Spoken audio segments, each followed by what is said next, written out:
Hello, my friends, and welcome to another Daniel Hendrick Experience podcast. I'm super glad you're here. Today, we have a multi talented Montreal born Canadian soprano, Jennifer Maines.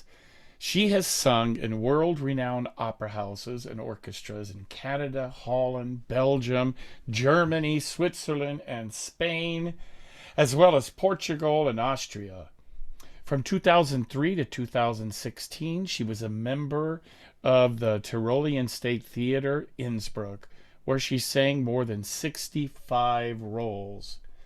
Most recently, Miss Main successfully debuted the challenging role of Lisa Franz in Weinberg's intense opera Die Passagerin. Her impressive repertoire of operas include Salome, Andrea Chenier, Tosca, La Fanciulla del West, Die Todesstadt, and Le Cid, to name only a few. Ladies and gentlemen, she is a really incredible soprano. She has sung professionally for 3 decades. Incredible variety of repertoire, from very high soprano things to actually things like Aldonza from The Man of La Mancha, which is very low and chesty. I'm super excited she's going to be with us today. And I just wanted to remind you folks to like the podcast. And if you could, please subscribe. It helps to keep this incredible forum going. So I appreciate you subscribing. It's only $3 a month. So thank you for doing that. So, ladies and gentlemen, let's bring in the amazing Jennifer Maines. Yeah. All right, ladies and gentlemen, here we go. And before we get started, don't forget to check like on the button and also subscribe to the show if you can, because that helps us bring these incredible opera singers to the show like we have today. This is Jennifer Maines, born and raised in Canada. Is that right, Jennifer? Yes, that's right. I was born in Montreal and grew up in Ottawa. Yeah. So, ladies and gentlemen, here she is. My friend, thank you for being on the show. And I Thank am so you. honored that you are here. And so Daniel, where thank are you. you right now? Well, I live in Innsbruck, Austria, in Europe. So I've been here since 2003 without any stop. And before that, I was in 1999. I was here for about a year and a half. Went back to Canada. I was doing a lot of singing there, um, and came back here in 2003. Yeah. Wow. So why Yeah. Austria? How did that happen? Well, my ex-husband's a tenor, and he was he auditioned for a company in Holland when I was doing my master's in Montreal. So I had done my bachelor 4 years of music and voice performance in Toronto at University of Toronto, and then I did 2 years of the opera diploma, so the opera school, and then I decided. Then I had a child. I had my one and only child, my son Benjamin, and I thought, oh, back then, we're talking about mid 90s. Um, Soprano couldn't really have a child and start a career, right? So Right. I got quite nervous and went back to school to do my master's, and thought, okay, well, we'll see what happens. But I did not do my master's in teaching. I did in voice performance because I only ever had the blinders on to sing. And Yes. while I was there, a company came in from Holland, and they said, "We want to take some of your students." They said to my teacher and some of the other teachers' studios. They said, "We would like to have the best of your best, and they can audition for us."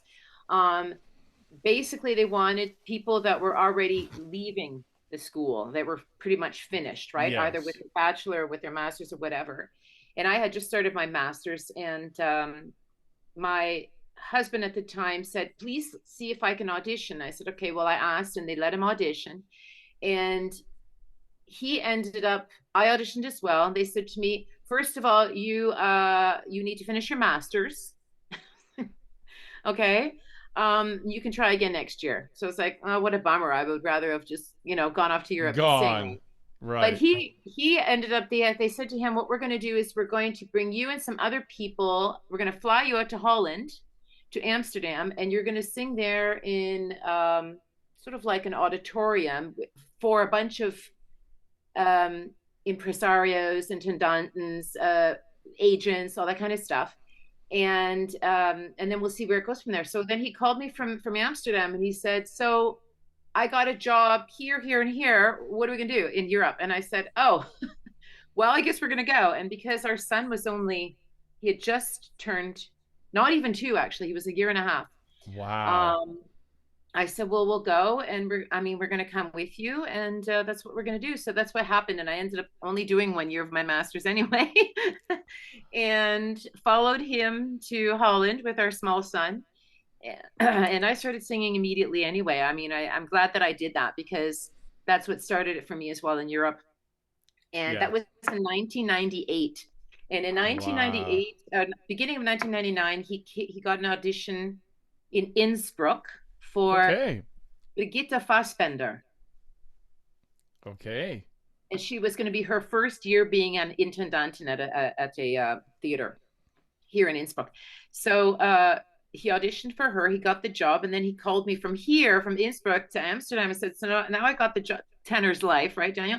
So I got the job here. What are we going to do? I said, "Well, I guess we're going to come here." So we came to Innsbruck, and basically I've been here ever since. I got into the ensemble. At that time, I was guesting. I was doing some guest jobs for Fassbender, and they already had a soprano ensemble. I mean, everybody else saw it was Sure. full.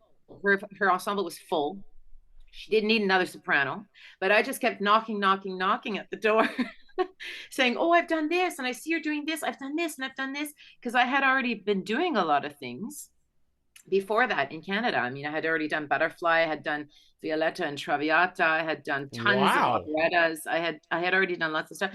So I kept saying, "Oh, and I've done this too, and I've done that too." A very, very eager soprano. And at some point, they finally said, "Jennifer, we have an opening.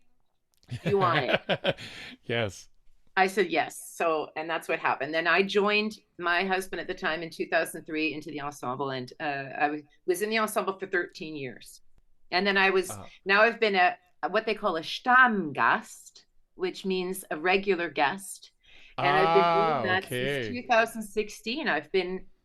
I've been a regular guest since 2016, and they even helped me through the COVID time. So, Wow. yeah. That's So that was awesome. short story Well, long. uh, Uh, I like that. Well, that's very cool. So, in checking you out, I am kind of amazed because you can go from Violetta in La Traviata to when I was Aldanza. young, yeah. Yeah, Yeah. to Aldanza. I mean, that is a huge jump. And Yeah, that's a, Aldonza was very fun. Aldonza was fun. I got to do a lot of very fun things here. I ended up getting the reputation, a good reputation, of being the very flexible one and the vielseitige. Vielseitig means, like facettenreich. So many sides, many different facets of the voice. And they yes. always really appreciated that here. Frau Fassbender really appreciated that here. She was the one that actually entdecked, discovered that part of my voice, that I could do lots of different things, and that I could sing well in the Mm. middle voice, and that I could sing well in the low voice. Yeah, And I can hear that. so she's the one that sort of put me into, started spinning me into this. And then Johannes Reitmeier, who was the next intendant, he kept me on in the ensemble, which is very unheard of, because usually when it's an intendant wechsel, when they change, all the singers and all the actors and very often all the dancers, everybody's like, bye bye. And he Okay. was great. He kept most of us actually. And I got to do many years under him as well. And now there's another Intendant Wechsel. They just did that the beginning of this season, and I'm singing for them as well. So it's very nice to have the reputation of being not just, I mean, available, but not too available, but being here as well, having my fan base here, doing so much repertoire here that's always been successful, and it's been a blessing. Mm. It's been a blessing to be facettenreich. That is a very unusual career. Not many people can have such a variety of roles that you're able to do.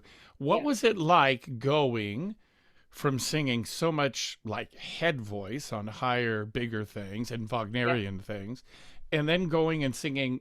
I'm sure you used a lot of chest when you were doing Aldonza. Yeah. I do a lot of chest. I had to use a lot of chest for her. Um, she was a little bit later in my career. She was also after things like Salome, Ortrud.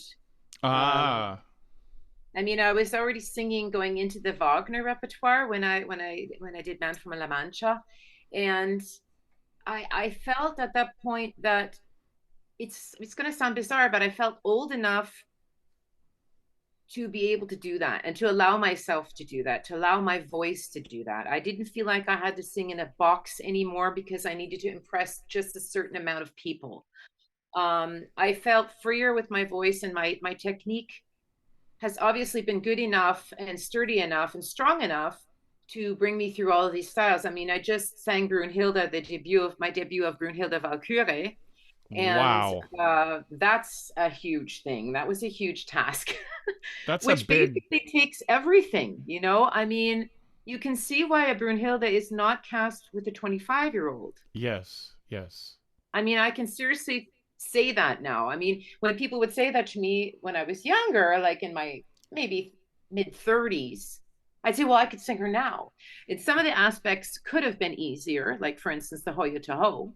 Right, But right, right. the other part of the role would have been harder. And things like Man from La Mancha, they sort of set me up for roles that I've done after that. So it's always been, I'm very Mm, spiritual, and I really feel that the whole path it's gone like this, but it's always been going up and keep going. It's not going back. excellent. It's all connecting the dots. So that's been a blessing. Yeah.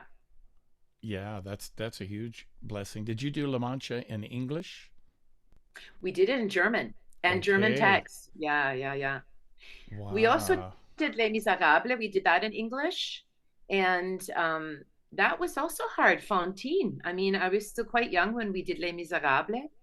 And I was singing that. I mean, there were some seasons where I was singing. Now, I'm going to give you a list of roles. I'm not sure if they were all the same season, but I remember one season was uh, Cavalleria Rusticana, where I was singing Ooh, Santuzza. love But then that I one. was also singing Salome. Then I was singing Mm, Fantine and Les Miserables. And Peter Grimes was also somewhere in there. These were like roles that I would do in one season. that's amazing. The only other Thanks. person that I think of that has done that kind of thing is Placido Domingo, that just L'Elisir d'Amore one night and he's doing Chenier the next night, you know? Well, I'm in good company then. Yeah, I mean, not many people can do that. So for you, was it a big challenge shifting to those lower things using chest voice, or was it all a part of the same mechanism for you? They have an expression over here called yain, which is ya and nine together. So that's sort of like, Ah, well, um, yes and no. for instance, when I did Les Miserables and I sang the Fantine, because I was doing in that season a lot of higher things as well, um, I had a hole in my middle to low. And I can Mm. say that because it's true. I really did. And I remember going and talking to Frau Fassbender's the opera director at the time, and I was saying to her, I don't know if I can get this done with everything else I'm doing this season. She said, well, it's true. She's from England, and she said, you have a hole in your voice. You got to figure it out. And I said, okay. So I basically just had to figure it out, you know. And it was hard because my teacher, William Neal, is in the States. He's American, and he was in New York at the time, and I could only see him in my summer breaks, you know. And when I did see him, I wouldn't really work on something like a Fontaine with him. I would work on all the big opera things, right? So I had to figure it out, and I was still in my 30s when that happened. The Man from La Mancha was then a decade later, and about maybe 8 years, 9 years later. And by then, like I said, I had done so many more mezzo-y roles and things where I had to use a lot of my middle and chest, that it became easy. So, I mean, it was that progression. I can't say that it was Mm. easy at the beginning. And if they had given me Man from La Mancha in my 30s, I wouldn't, I'm not sure I would have been able to have done it as well, or Uh-huh. I wouldn't have been able to do the other music Okay. as well. And so for those folks out there who are not necessarily aficionados of vocal technique and you are referring to a whole, can you explain what you mean? Are you talking about the spot between chest voice and head voice? Yes. And I'm so how talking, well, maybe I'm talking about the spot between chest and mixed. So from the chest, you're going into okay. the mix and then you're going into the head voice, right? And you Yes. try to make that all as smooth as possible. My teacher Yes. never wanted me to talk about what I just said now. Exactly. And I'm the same Very way. taboo, Yes. right? Yes. Try to make it one. As Caruso said, there is no such thing as a break. We create That's right. it. That's right. So, and that's why when she said you got to work on it, I didn't just isolate a part of my voice. I had to take the role and figure out how am I going to sing this authentically, like a music Yes. theater singer would. I didn't want to sound operatic for Yes. Fontaine. Um, Good job. thank you. So basically it was sitting in the practice room. The good thing about me, thank you to God, is that I love practicing. I love practicing. I always did. Yes. I always have. And I would sit for hours in the practice room. I'm not saying that I sang for 2 hours straight because you can lose your voice Of doing stuff, course. but I would sit in there and I would figure out different things, that the exercises I needed to help me. For instance, the tongue was maybe pulled back in my throat, and it was making the hole in my voice. I was using too much dome. I was using, the soft palate. I think I had to learn how to relax that and not have it operatic. I had to learn positions, and which was exciting and also frightening, terrifying, because I did And you not want to weren't talk about that you with weren't my worried at the time that it would screw up your quote opera voice? I I guess ignorance is always bliss, and that's basically how I've always lived my life. Like, I get and it. I live my life with trial and error as well. So I don't think I try not to panic about and fixate on the small stuff. I just try to fix that and still sing my operatic things well. And I always seem to be able to do it. Not saying that I haven't had problems. I mean, I've been singing on the stage for 30 years now, Daniel. And Amazing. that type of and I've sung about 70 roles. And I have to say, out of all 70 roles, I think I've sung maybe five more than once. And Mm. that's crazy. I mean, sometimes I Mm-hmm. wish that I had a repertoire of 10 roles that Right. that Right. I sang every year for 7 years, and then the next, you know what I mean? That kind of Sure. thing. And really made my way on all the opera stages doing that. But that wasn't my career. That's not what I was meant for. I think I was meant for For this. exploring every type of music, exploring everything. I love that. And not only have you done, well, first let me ask you this question before I ask you that one. How did you deal with using a mic when you were using the Oh, Broadway that's shows? that's a good question, Daniel. That's really a great question, and thank you for thinking about that. I'm teaching now, and when I first started teaching, I got to go to this before I answer that. Okay. When I started teaching, it was after I got divorced, and I needed extra money, and I also wanted to fill up some of my time productively, and I wanted Yes. to help other people. Of course, I was Of getting paid course. for that, but I wanted to help other people, and word of mouth, I seemed to get a whole bunch of people, and I was doing a lot of opera teaching then, classical and opera. Okay, and that worked between my, singing all the stuff that I was singing.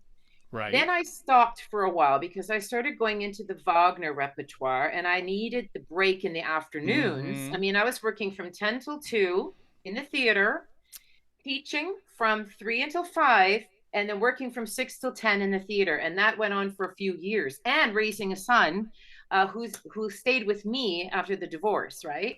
Mamma mia. So it was a lot. And I had to stop teaching for a while.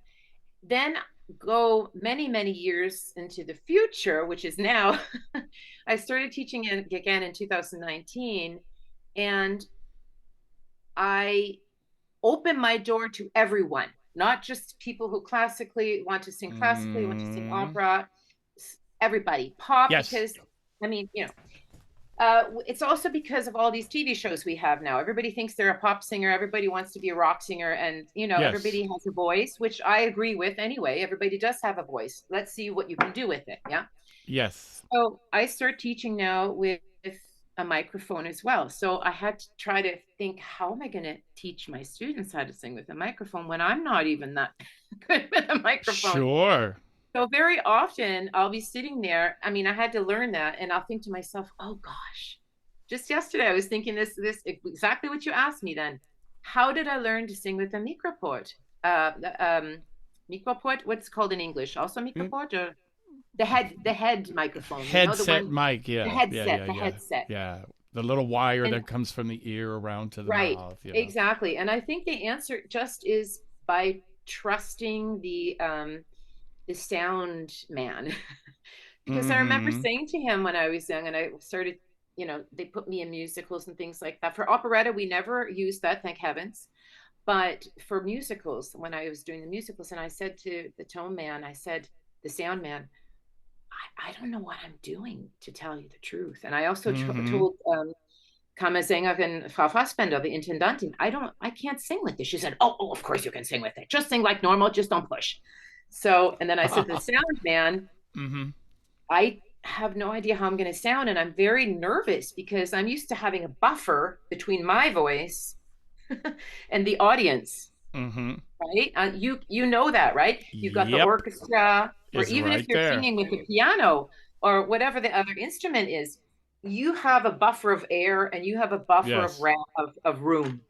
Yes. Suddenly, your voice is right there. Everything that you're doing is live, and they can hear it. They can hear you clear your throat. Whereas Right. they can't. I mean, if you sort of turn up stage in a big opera and go get rid of Exactly. that slime that's sitting on the chords, no problem. But if you're on stage and you've got that headset, you can't do that. So I And guess the answer, with a big voice like you have, yeah, the that is answer to a your question is unique. just to make sure that I wasn't projecting. Try to be very, very light and just sing as pretty as possible.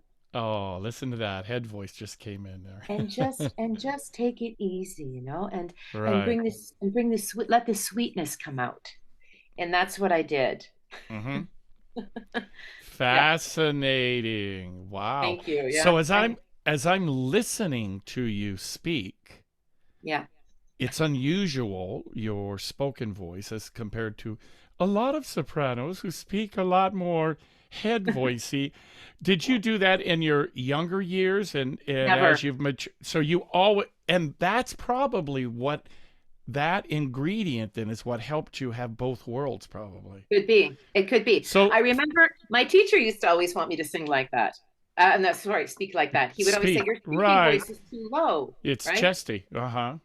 Actually, it's mixy. I hear head and chest. It's quite mixy, yeah. So folks, what we're talking about, chest voice is when you're down here with this kind of stuff, and head voice is when that, and I'm hearing in her a little bit more, really using your full chord a little bit. It's really connected to your body too. Oh, thank you. It's Yeah. very healthy sounding. So anyhow, that's Okay. an That's great. outside person's view of what you're doing, but I can only give that back to you. It's the same. I find your voice is exactly the same. It carries. It's clear, and mm-hmm. you're not mumbling in a low. I can hear, and it's also very round and beautiful. Your speaking voice. Well, So thank you, yeah, young lady. I appreciate that. as well as your singing. I need to find more clips of you online. I am there. I'm all over the place. And of course, on my That's true. website, I was like, is that And you as well? Is that you as well? Yeah, very interesting. Very thank nice. I thank can't you. wait to read your book. Thank you. Well, in the book, it isn't just about the process of how I lost my voice and got it back. I had a lot of experiences where basically people dumped me, and I felt Mhm. really isolated, Mm, alone, and yeah, maybe two or three people in the whole world believed that I would ever get it back. yeah, So I really had to rely upon God a lot.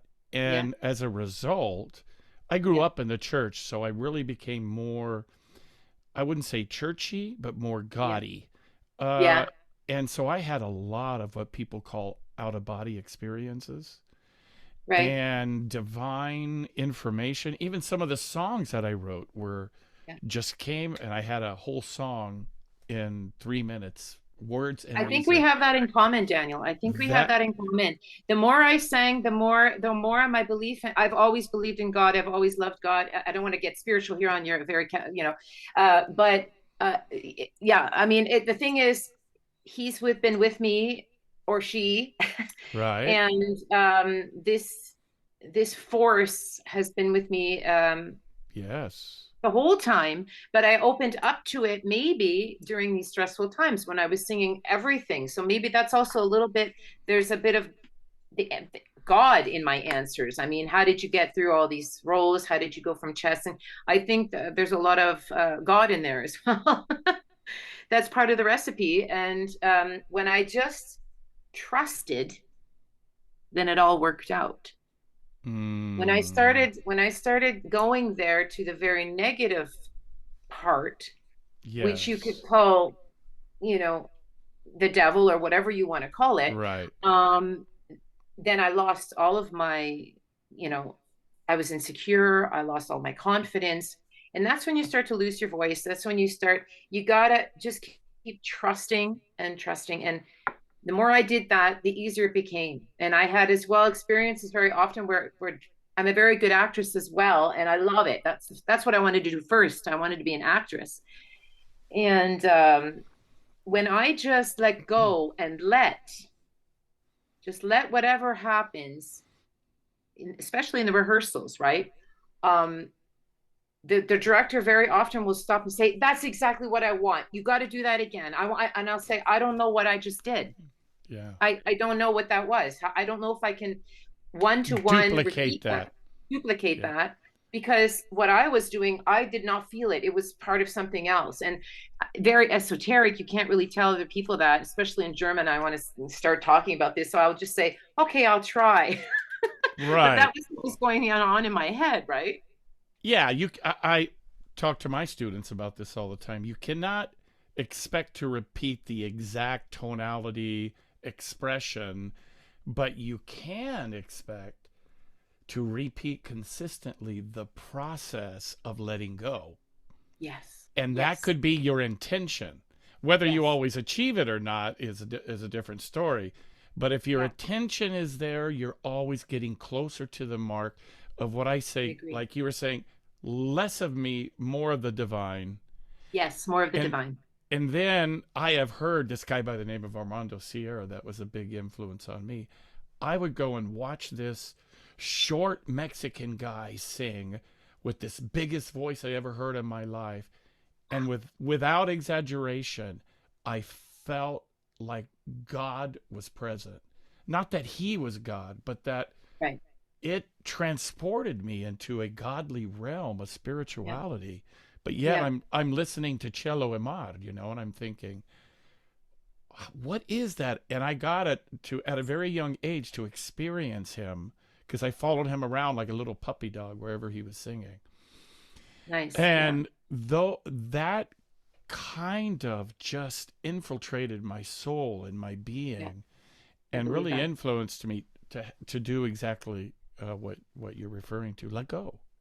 Yeah, let But go. it takes Yeah. a lot of practice in the Absolutely. studio. Absolutely. It's not easy. It's not easy. I mean, especially young singers. And when I was young too, I could not let go. You're thinking of all the things that your teachers told you. You're thinking of all the things that you learned in a master class. You're thinking of all the things that you learned in university.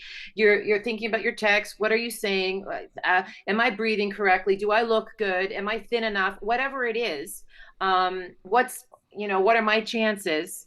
I mean, you're thinking of all that stuff that you can't really just let go. And that's luxury. I think that I allow myself now. I allow myself this luxury to just let it go, just do it. But that's also Wow. with experience, Daniel. I mean, I sympathize with young singers. It's not easy. There's so much stuff to think about. Even my students, when I I always say to them, I'm probably one of the nicest teachers ever because I always say to them, I know exactly what it's like. Exactly. Yes. And it's such a brain thing, right? Because when you're Yeah, studying voice and technique, you're really using the left brain a lot, focusing, yeah. hyper attentive to everything that's Hyper happening. attentive. Yes, But then there has to come a point where you activate the subconscious. It's the yeah, same in sports. And you yes. and you can't actively be thinking of every detail like that. It's like now you're observing the big picture. Exactly. That's very well said. I appreciate that you said that like that because I'm going to keep that in my mind. It's Okay. exactly the way it is. Yeah. And now we know from the neuroscience, right, that when we're doing that, it's the same with Steph Curry. I don't know if you know who that is, basketball player. Oh, He no. for the Warriors in San Francisco. Well, he's the Oh, king of 3-point shots. oh And they're like, gosh, I'm going to have to Google him afterward. "Oh, Right. the greatest 3-point shooter of all time." Anyhow, they said, "How are you doing that?" And he said, "In the moments that I'm doing it, I don't know how I'm doing it. I'm just doing Yeah. Yeah. it." That's exactly it. It's Because amazing. if you have to try to reduce it to language, Yeah. you've already compartmentalized it into a way that now confines it. That's true. Whereas when you're in that broader right brain activity, Yeah. it transcends language. It's like looking at a baby for the first time. There's no way you can put language to that. Right. You can try. Oh, how beautiful. Oh, I love you so much. Right. That's why they say a picture is worth 1,000 words, right? True. There's And also the way, expression that you hear very often, there aren't enough words or there are no words to describe. And that's very true. And I it find is. in my life now, that's sort of more my go-to sentence than before. I used to always try to find some kind of adjective or some kind of, and now I just think, I don't know how to describe what I'm feeling or what I'm seeing. It's just really so beautiful. It's just beyond my realm of what I know for words. And it's Yes. just like you said, But, it's very spiritual. but Spiritual. yet, but yet you have a knowingness. Okay, yeah. Oh wow, I You can't wait. I can't wait. know, you know what it is. And ladies and gentlemen, I just held up my book so she could see the know you know.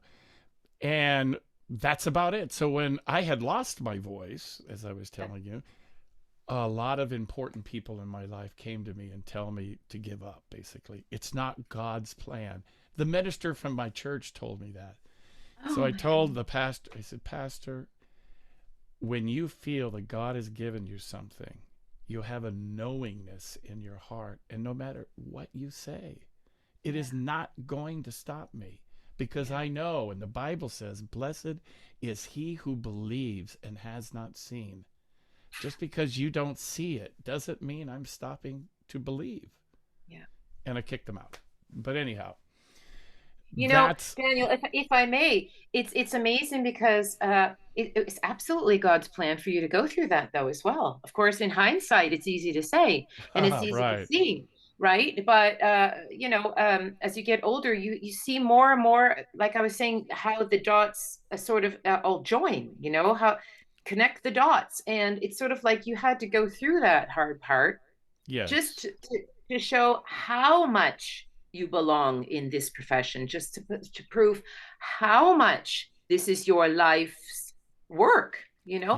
And look Yes. what you're doing now because of this situation as well. If you didn't have that, you would have just been singing and singing and singing, and maybe we wouldn't be hearing from you, and you wouldn't be able to connect to other singers the way you can Yes. now, you know?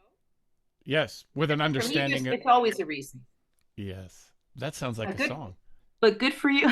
But good for you for keep on keeping on, you know? I mean, that's the hardest part. That's the hardest part. It's Well, it's picking one, yourself back up and going. yeah, it's one of the few things that I have never lost a fascination with. Like you're saying that you love to practice, right? I Right. People used to say to me, "Oh my God, your discipline is so incredible. You practice so much." And I'm like, "It ain't discipline. Yeah. I Yeah. love doing it. Yeah. I love doing it And I too. I love just doing love doing it. this." It's like listening to you, the way you describe what you do is fascinating because not many people have the ingredient that you have. I had this last week with a famous tenor by the name of Chris Merritt. Oh yeah, And yeah. Chris was like the king of high C's and high D's and high F's Right. forever, right? And I asked him about high notes, and he said, "Well, I never thought of high notes." Me neither. You too? Can Yeah. can can you elaborate on that a bit? Well, I remember I was sitting in the audience once as well. We were doing was it Manolesco or was it Tosca? And the tenor was singing, and he was getting up, and I could hear him getting, sing. I don't want to say it was Tosca or Manosco. I don't remember which one it was. Okay. It could have been something else. But anyway, the tenor who was singing um, was coming to a phrase that was rising and rising and rising. You could tell his larynx was coming up. He was thinking about it, and everything was getting like this. And I looked over to the opera director, the same one who told me I had a hole in my voice that I think that two seasons before, one season before. And I said to her, "Oh, I'm not sure how this is going to end or how this is going to go." And she said to me, "I don't think it's going to go well." And then she said to me, "What do you do? What do you think about when you sing high notes?" And I said, "Nothing." And then she said, "That's what I thought." And that's the first moment that I realized maybe me saying that out loud and her asking me and my response was right away, "I don't think about them." That she actually acknowledged that's what she thinks about me too. That I was like, okay, that's right. I don't obsess about them. I don't count them. If I am to count them in a score, it's because I want to see how many I get to do, not because Right. you know what I mean? Like I'm excited to do them. I'm excited to do That's it, you know? that's the most exciting part of the line, right? The vocal line. That's when the It's energy fun. is off the charts. Yeah, And yeah. and we see on the page, the written page, at least the way music is written these days, right? It's directional. But Yes. the very first manuscripts of music, which as I was talking to Chris, was not directional. It was Okay. all on one line, like that. Yeah, yeah. And they just Wow. notated differently: C, G, A, Do, Re, Mi, Fa. Right, But, right. and that is more accurate, but it's a lot easier for us now musically to see it directional. Yeah. But I tell my students pitch is not directional. There's no, it's like when we say we're going to the dentist for a check up. What does up have anything to do with it? Nothing. Yes, exactly. Yeah. So I say notes are like a guitar string. You tighten the string, it Mhm. vibrates faster. It gives us what we call a higher note. But it's Right. not directionally higher, it's just faster. Right. Yeah. The frequency. The frequency is faster. Yeah. Yeah. But that that concept is hard. Even for me in the early days, I didn't have that concept. It Mhm. took a lot of years to figure that out, that it was all na na na na na na na na na na na na, one spot, not Right. that. And I've seen many tenors struggling as they're going to the top. There Yeah. goes the larynx. Yeah. The Yeah. dangerous ones are the larynx goes up and they still get the high notes. Yes. Yes, because it's very confusing, especially for younger singers who are listening to them and they think they can reproduce that. That's then specific to that person and specific Is to that physiology of that person. And that person is lucky and they can do it for so many years. I don't know how many. yes, And but there might come a time where the hormones start to play a role in every singer's life, male or female, and yes, then they have to sort of figure out what's the next step. How do I bridge this part of my life? So I mean, you can only bring that to a certain extent or a certain period yes, of time before you have to address it. I think. I don't yes. know. I don't know.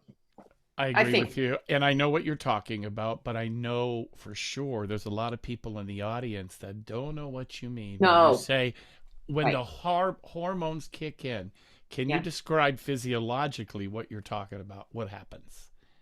For Why me is personally, yeah, well for anybody in general, I think well, it's we okay. all So have I it. mean, a young woman, of course, she's got to deal with her problems when it's her time of the month. And what happens there is that the whole body starts to take on um, weight in water and fluid, and Yes. you become everywhere. You become a little bit, softer, and the vocal cords also get swollen with extra fluid, Yes. and they can become husky. You can suddenly Hmm. have a husky sound that you don't know where did that come from. You don't have the nice light vibration anymore that you might have in Hmm. the high in the head voice that you had maybe a week ago. And very often it's not just a week ago, because if you've got 3 weeks to 4 weeks of the cycle, you've got one good week, then you've got maybe another second week. Okay, the third week is already starting to build up to, oh, I'm not only feeling tired, but the voice is starting to get tired earlier. And then you've got the fourth week where you're thinking, I don't want to do anything but stay in bed. And now I never had big problems, thank heavens. I mean, I couldn't afford to have problems, especially Sure. being in Right. ensemble and doing everything I did. But I mean, there were definitely days where I thought to myself, tonight on the stage is going to be a hard one. Yeah, it's going Hmm. to be, I've got to make sure that I'm still singing as pingy and head voice with the connection as possible. I cannot allow myself at any moment to just relax and let the body relax. I have to be the whole time Attentive. right. Hmm. Like featherweight kind of thing. I have to keep it up. And then of course later in life, and men go through that, by the way, too. I mean, men also, Absolutely.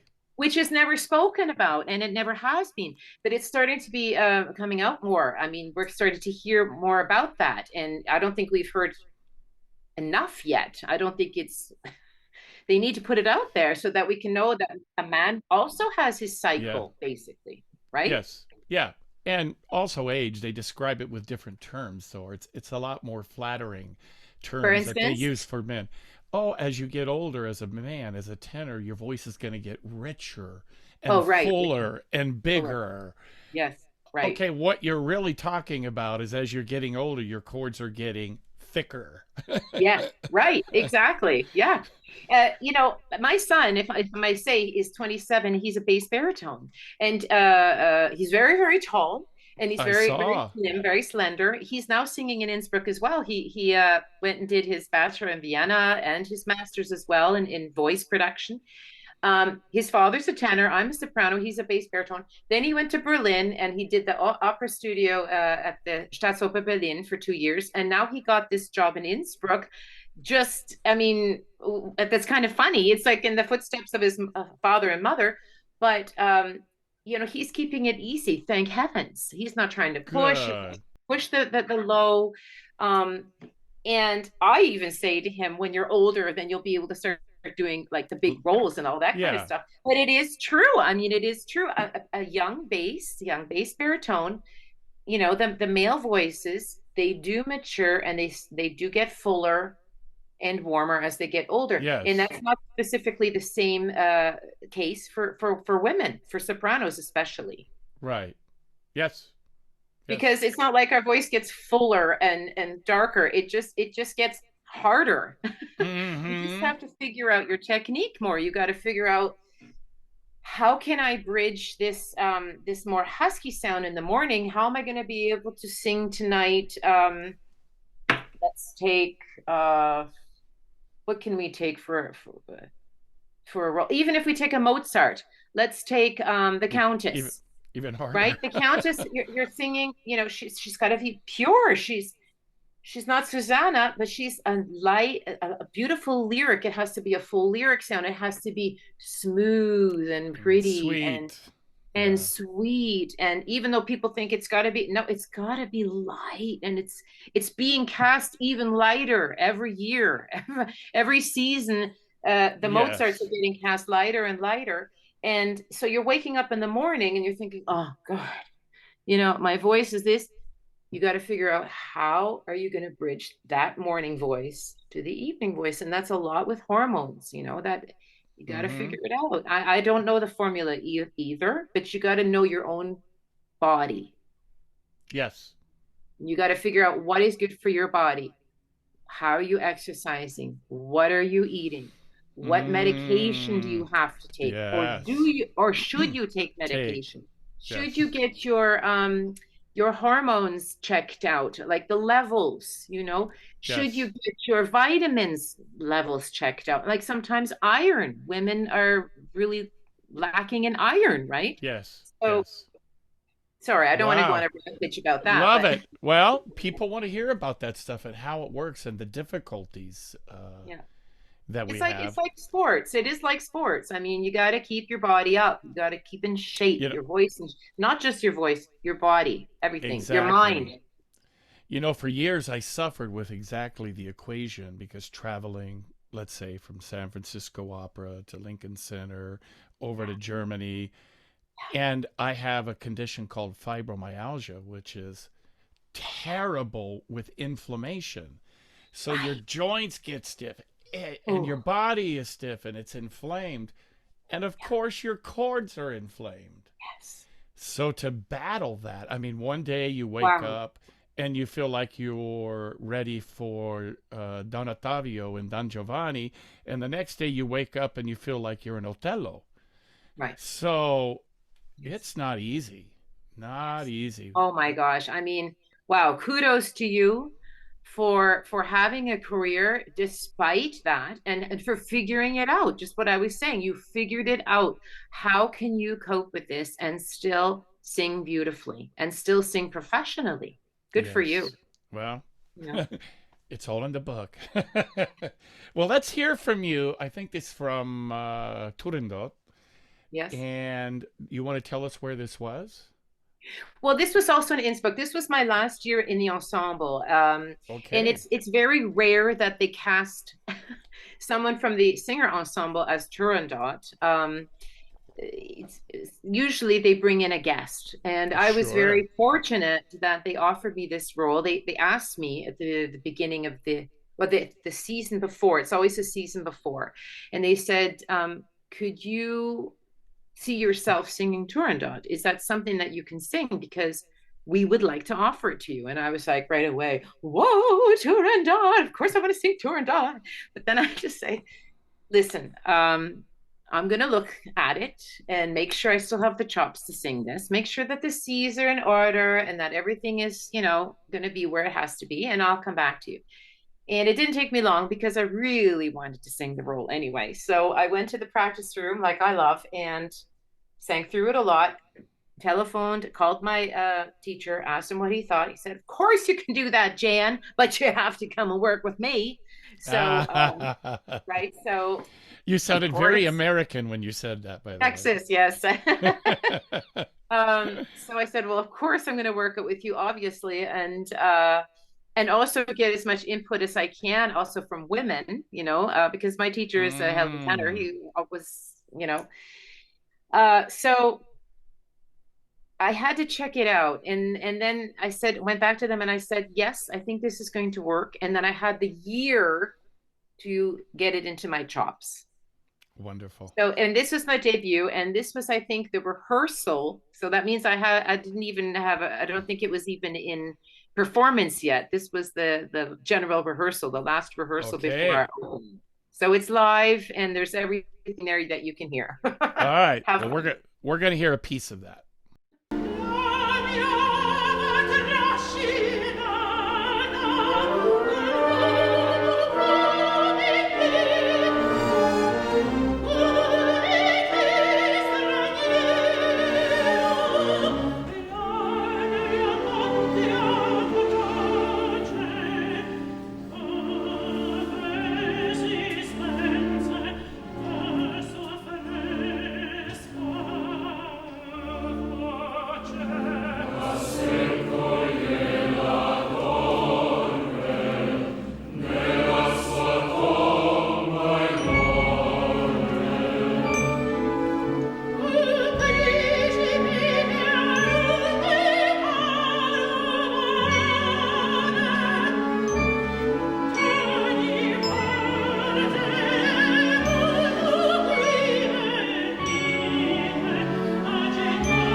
Thank you. But you probably know yourself, a singer listening to themselves is almost like torture.